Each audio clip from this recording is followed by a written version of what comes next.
सब network crime world को subscribe करें, बेल आइकन दबाएं और अपडेट पाएं।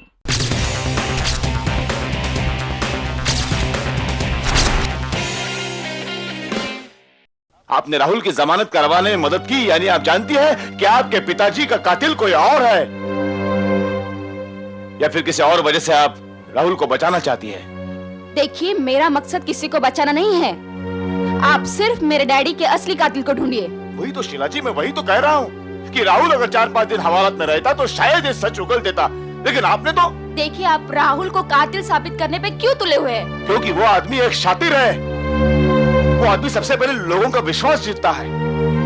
वो दिखने में भोला है, लेकिन वो जैसा है वैसा वो दिखता नहीं है। वो आपके लिए भी खतरनाक हो सकता है। So better you be careful. You be careful.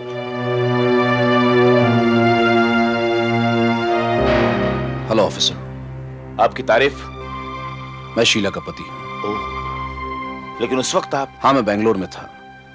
जिस वक्त मुझे उनकी मौत की खबर मिली, मैं पहली फ्लाइट लेकर यहां पहुंचा, लेकिन तब तक उनका अंतिम संस्कार हो चुका था। ऑफिसर, कातिल के बारे में कोई सुराग मिला? नहीं मिला है, लेकिन बहुत जल्द मिल जाएगा। एनीवे, मैं चलता हूं। शीला जी, जरूरत पड़ने पर मैं फिर आऊंगा। Thank you officer.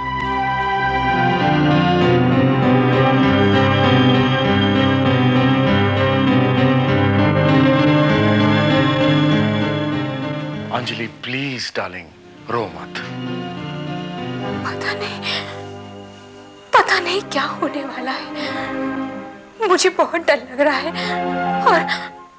और ये इंस्पेक्टर मोदी, ये तो तुम्हारा पीछा ही नहीं छोड़ेगा।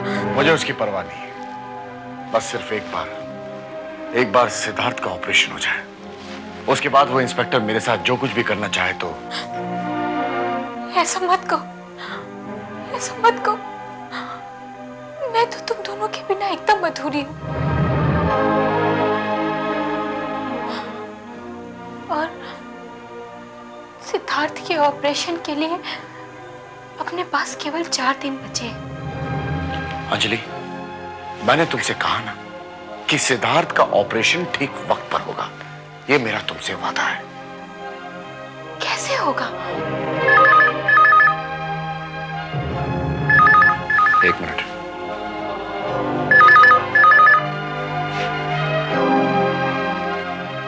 हेलो। हेलो राहुल, धनंजय है। हाँ धनंजय, बोलो। देखो, शीला आज से ऑफिस जाना शुरू कर रही है और तुम्हें उसके रूटीन प्लान के बारे में मैं सब कुछ पहले ही बता चुका हूं। ठीक है। देखो, मेरे पास ज्यादा वक्त नहीं है राहुल। मैं एक भी दिन और उसके साथ नहीं बिता सकता। मुझे जल्द से जल्द उससे तलाक चाहिए। Is that clear to you? मेरे दोस्त, वक्त तो मेरे पास भी बहुत कम है। फर्क सिर्फ इतना है कि मुझे पैसों की सख्त जरूरत है और बहुत जल्द जरूरत है। All the best. Thanks, bye. किसका फोन था? अंजलि, यूं समझ लो कि सिद्धार्थ के ऑपरेशन के लिए रुपयों का इंतजाम हो गया।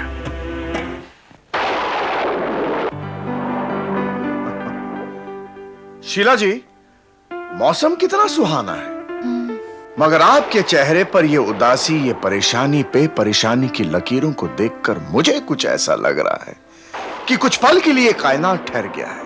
प्लीज सिर्फ एक बार मुस्कुरा दीजिए। That's better। ये आपके लिए। ओह, थैंक यू। तुम बैठो, मैं चेंज करके आती हूँ। श्योर।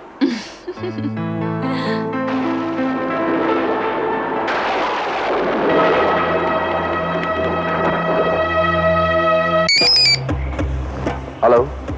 हेलो धनंजय, मैं अभी भी शीला के फार्म हाउस पर पहुंच गया हूं। मालूम है। अब आगे क्या करना है मेरी बात ध्यान से सुनो। मगर मेरे रुपए। देखो, अभी काम खत्म नहीं हुआ है, फिर भी जहां से तुम फोन कर रहे हो उसके नीचे के ड्रॉर को खोलो।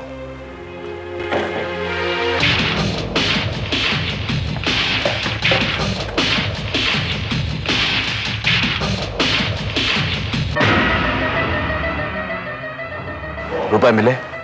मगर यहां पर तो चाकू है। गौर से देखो, वहां रुपए है नीचे।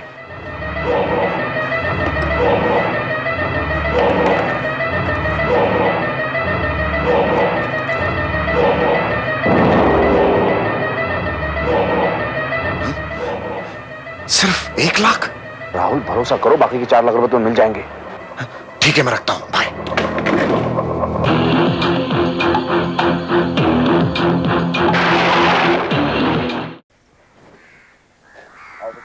आराम से संभाल के बेटे। बैठो अंजलि।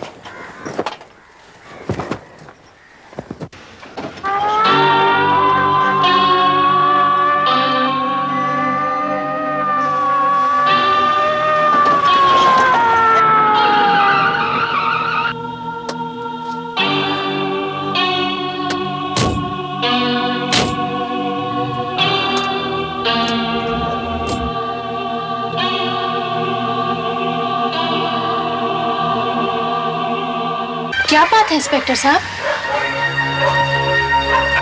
आप अपने पति से ही पूछे। जी क्यों, बीवी और बच्चे को लेके भागने की सोच रहे थे? हाँ?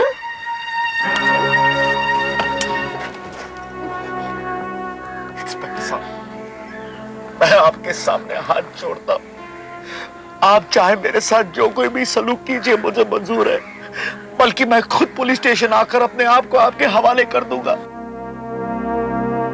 लेकिन इस वक्त मुझे जाने दीजिए, मुझे इस वक्त जाने दीजिए। मेरे बच्चे की जिंदगी का सवाल है, मुझे जाने दीजिए। मैं आपके सामने हाथ जोड़ता हूँ, मुझे जाने दीजिए इंस्पेक्टर साहब, मुझे जाने दीजिए। राहुल, आखिर बात क्या है? बताते क्यों नहीं? इंस्पेक्टर साहब आप बताइए क्या हुआ? नहीं अंजलि, जब तक सिद्धार्थ का ऑपरेशन नहीं हो जाता मैं तुम्हें कुछ नहीं बताऊंगा, कुछ नहीं बताऊंगा मैं तुम्हें। इसी ऑपरेशन के लिए तुम्हें 5 लाख रुपए चाहिए थे ना? हाँ? सेठ कौशिक के यहाँ से चुराए थे या फिर शीला को मारकर हासिल किए थे? क्या? हाँ, सेठ कौशिक की बेटी शीला का भी कत्ल कर दिया इसने कल रात को। नहीं नहीं, ये नहीं हो सकता। नहीं, ये नहीं हो सकता। बस, पैसे कहाँ हैं? जी, वो पैसे कहाँ है? आइए।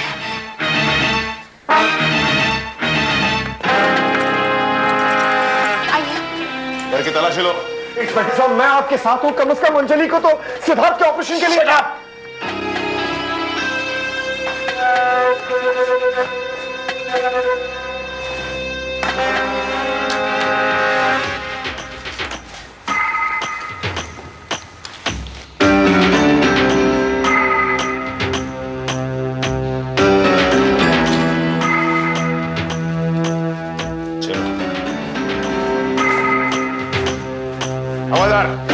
चलो और ले चलो इसे।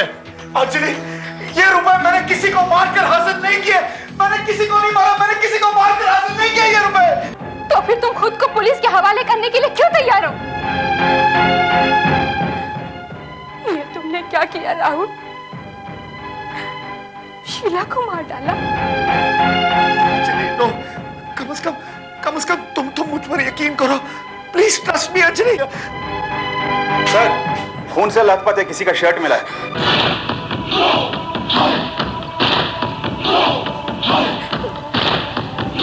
मैंने किसी का खून नहीं किया, मैंने किसी का।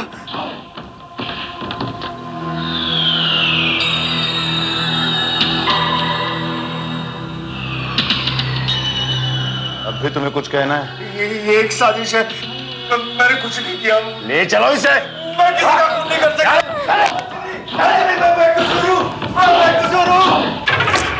इंस्पेक्टर साहब, आप मुझ पर बार बार शक कर रहे हैं और आपके शक करने की वजह से मेरी पत्नी भी मुझ पर शक करने लगी है। मेरा शक बेबुनियाद नहीं है, इस बार ठोस सबूत है मेरे पास। शीला के खून से सनी हुई तुम्हारी शर्ट, जिस चाकू से तुमने शीला का कत्ल किया है उसके ऊपर तुम्हारी उंगलियों के निशान, और वो 5 लाख रुपए। इंस्पेक्टर साहब, मुझे फंसाया गया है। शीला के पति धनंजय ने मुझे फंसाया है। क्या मतलब? इंस्पेक्टर साहब, धनंजय ने मुझे 5 लाख रुपए दिए थे और मेरे साथ सौदा ये किया उसने कि मैं उसकी पत्नी शीला के साथ नाजायज ताल्लुकात बढ़ाऊं। इसलिए उस रात में शीला के साथ उसके फार्म हाउस पर चला गया। बेवकूफ समझते हो? बेवकूफ समझते हो तुम मुझे? कहानी बहुत अच्छी बना लेते हो। ये कहानी नहीं है, ये हकीकत है इंस्पेक्टर साहब। धनंजय ये चाहता था कि वो अपनी पत्नी को मेरे साथ रंगे हाथों पकड़ ले ताकि वो उसे तलाक दे सके। फिर उसके बाद उस रात मैं शीला के साथ उसके फार्म हाउस पर गया और वहां पहुंचते ही मैंने फोन करके धनंजय को इन्फॉर्म किया। धनंजय ने मुझे ड्रॉ खोलने के लिए कहा क्योंकि उस ड्रॉ में रुपए थे। जब मैंने वो ड्रॉ खोला तो उन रुपयों पर वो चाकू था और मैंने वो चाकू अपने हाथ में ले लिया और मेरे उंगलियों के निशान उस चाकू पर आ गए। फिर मैंने शीला जी से कहा, राहुल, हाँ कहाँ जा रहे हो? हाँ वो मेरी सिगरेट खत्म हो गई, मैं 10 मिनट में सिगरेट लेकर आता हूँ। लेकिन तुम तो सिगरेट पीते नहीं हो। हाँ मुझे क्या ना वो तलब लग गई है, मैं 10 मिनट में सिगरेट लेकर आता हूँ। अच्छा। I'll just see you। Okay, जल्दी आना। हाँ।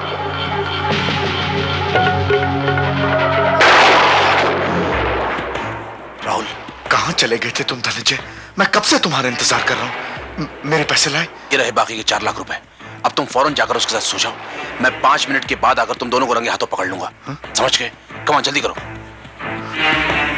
ये पैसे मुझे कहीं ना कहीं छुपाने पड़ेंगे।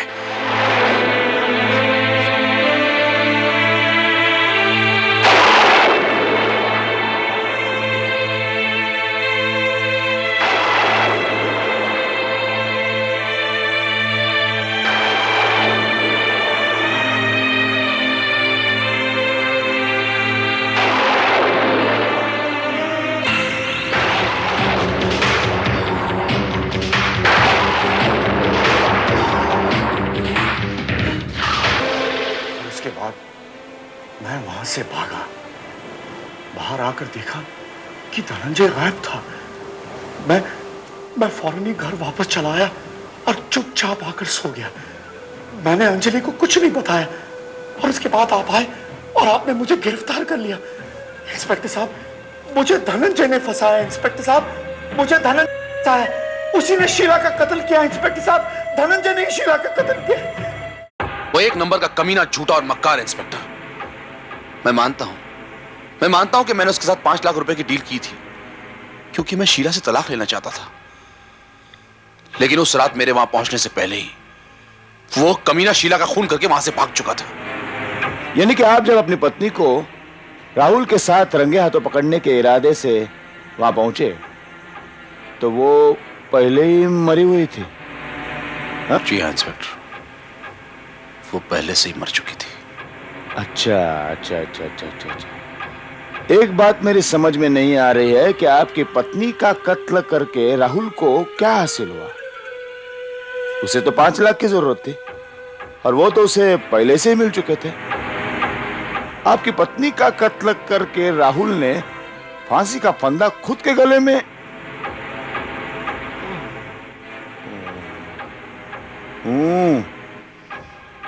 एनीवे, मैं चलता हूं।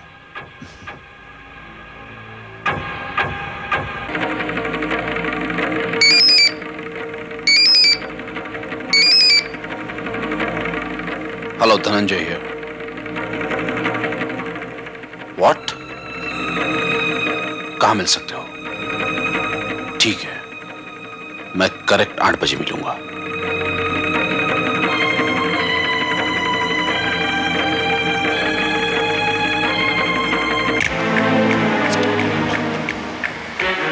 मैंने ही आपको यहाँ बुलाया था मिस्टर धनंजय। फोटोग्राफ्स और नेगेटिव्स लाए हो? हाँ हाँ, लेकिन इसकी कीमत लाए हो? धनंजय जो कहता है वो करता भी है। ये लो। ये लो। चाहता तो मैं आपको जिंदगी भर ब्लैकमेल कर सकता हूँ, लेकिन नहीं, मैं एक प्रोफेशनल ब्लैकमेलर हूँ, लालची नहीं। थोड़े में ही संतोष कर लेता हूँ। बाय। जस्ट अ मिनट, इतनी जल्दी भी क्या है प्रोफेशनल ब्लैकमेलर साहब? आपको भी इतनी जल्दी क्या है मिस्टर धनंजय? गिरफ्तार कर लो इन दोनों को। मैंने कुछ नहीं किया, मैंने कुछ नहीं किया।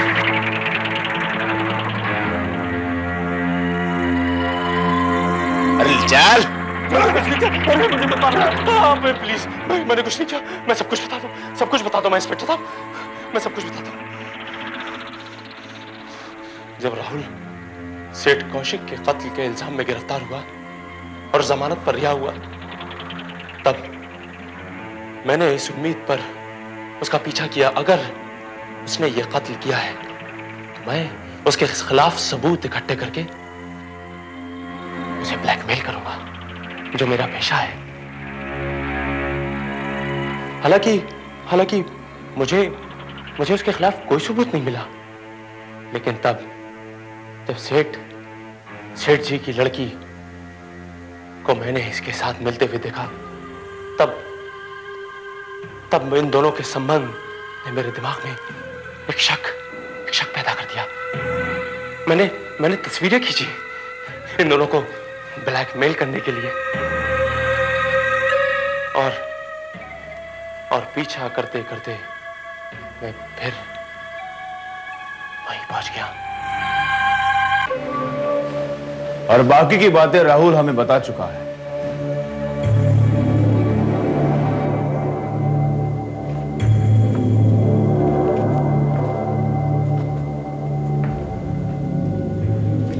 हाँ तो धनंजय, ये खूनी खेल खेलने का सिलसिला आपने कैसे शुरू किया?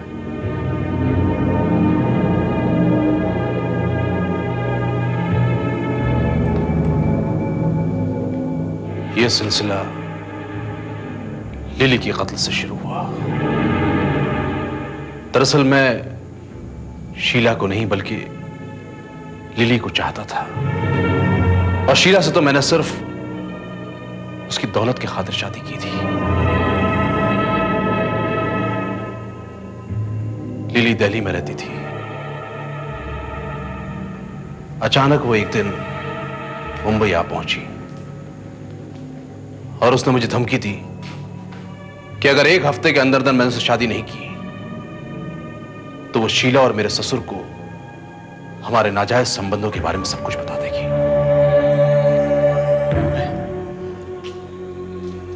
मैं घबरा गया था ऑफिसर। मैंने सोचा कि अगर ऐसा हो गया तो शीला मुझे तलाक दे देगी और उसके पिता की करोड़ों की जायदाद को हथियाने का सपना मेरा हमेशा के लिए अधूरा रह जाएगा। मैंने कहा नहीं, और इसीलिए उस रात मैंने होटल सदाबहार में राहुल के लिली के कमरे से निकलते ही लिली का कत्ल कर दिया।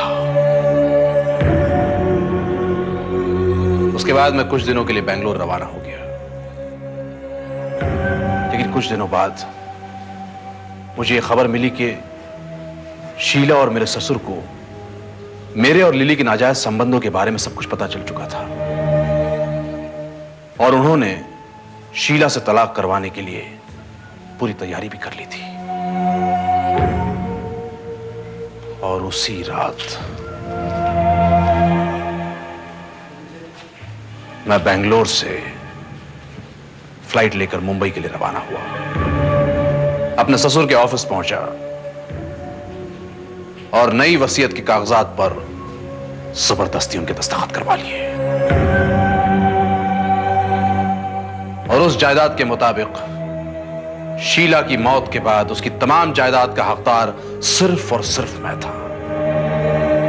बस फिर क्या था, रास्ते की अड़चन थे मेरे ससुर। मैंने उनका भी कत्ल कर दिया। मेरे मुंबई आने की भनक किसी को नहीं हुई। जैसे मैं बेंगलोर पहुंचा तो मुझे शीला का मैसेज मिला कि उसके पिता का कत्ल हो गया था। मैं दोबारा मुंबई आया। मैंने अपनी मीठी बातों के शिकंजे में राहुल को फंसा लिया। मुझे पूरा यकीन था कि लगातार 3 कत्ल के जुर्म में फंसने के बाद राहुल बच नहीं पाएगा। और उस रात जब उसे मैंने फोन करके बुलवाया, तभी मैं 10 मिनट में आ रहा हूं। ओके, जल्दी आना। या बाय।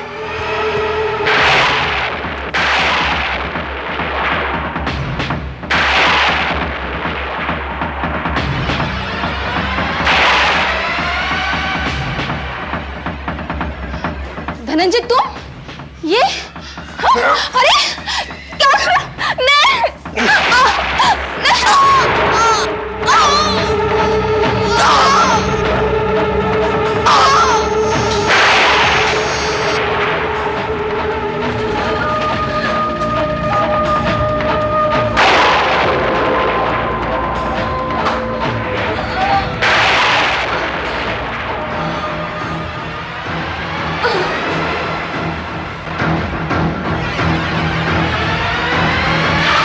मिस्टर धनंजय, राहुल को फंसाने में तो तुम कामयाब हो गए, लेकिन इस फोटोग्राफर की वजह से अपने ही बुने हुए जाल में फंस गए। राहुल के खिलाफ तमाम सबूत होने के बावजूद भी मैंने तुम्हारे ऊपर शक इसलिए किया क्योंकि तुम्हारी पत्नी का कत्ल करने की राहुल के पास कोई वजह नहीं थी, और इसीलिए मैं इस सच्चाई तक आ पहुंचा। शीला का कत्ल करते वक्त तुम्हारे समझ में यह बात नहीं आई कि तुम्हारा यह खूनी खेल इस फोटोग्राफर की कैमरा में कैद हो चुका है, और तुम धनंजय को ब्लैकमेल करने के चक्कर में कानून की गिरफ्त में आ गए।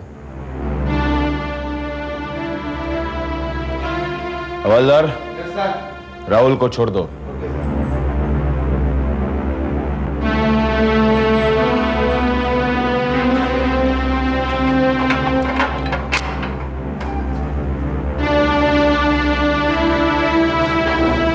देख लिया धनंजय, इंसान की तकदीर उसके कर्मों से बनती है, और जुर्म की बुनियाद पर खड़ी जिंदगी का हशर वही होता है जो अब तेरा होगा।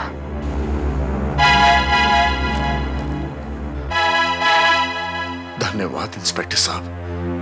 राहुल, तुम्हारे बेटे के ऑपरेशन के लिए पैसों का इंतजाम चैरिटेबल ट्रस्ट से मैं करवाऊंगा।